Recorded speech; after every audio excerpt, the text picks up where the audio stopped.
বড় এই পাথরের মতন হৃদয় হোক, সে কিন্তু বশীভূত আপনার কাছে হবেই। সে আপনার স্ত্রী হোক, সে আপনার স্বামী হোক, সে আপনার প্রেমিক হোক, প্রেমিকা হোক, ভুল বোঝা হয়েছে, ছাড়াছাড়ি হয়ে গেছে। কিন্তু কি করতে হবে তাহলে? একটা স্টিলের প্লেট নেবেন, শনিবার দিন রাত 12টার পর এই ক্রিয়াটি করতে হবে, কেউ যেন না দেখবে এটা। তখন কি করবেন, ওই একটা কাজলের কৌটো নেবেন, ঘি নেবেন, দুটো মিশ্রিত করে ঘি আর কাজল দিয়ে তার নামটা লিখবেন। লিখে এবারে কি করবেন, ওখানে একটা প্রদীপ জ্বালাবেন। প্রদীপের যে শিখাটা, সেই শিখাটা তার মধ্যে আস্তে আস্তে এরমভাবে লাগাতে থাকবেন। এবারে কাজলটা কিছু হবে না, ঘিটা ছিটছিট ছিটছিট করে উঠবে ঘিটা এর ফলে।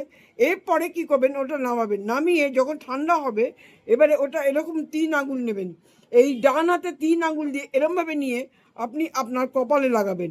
বাদ বাকি এবার যেটা রইল ওর মধ্যে আপনি দেবেন হচ্ছে মধু। মধু দেবেন, ছোটো একটা মধু দিয়ে তারপরে ফটোটা ওই মধুর দিকে দেবেন, ওপরের দিকটা সাদা থাকবে। দিয়ে এই মন্ত্রটা আপনি 51 বার জপ করবেন। ওম এম ক্রিম বসম সহা, ওম এম ক্রিম বসম সহা, 51 বার মন্ত্রটা জপ করবেন। এটি আপনি প্রত্যেক মাসের একটা করে শনিবার, অন্তত 5টা শনিবার 6টা শনিবার এটা করে যান। আর যদি এটা নাকি যে চলে আসা কথা সে যদি চলে আসে তখন আমাকে জানাবেন, তখন জিনিসটা ছেড়ে দেবেন।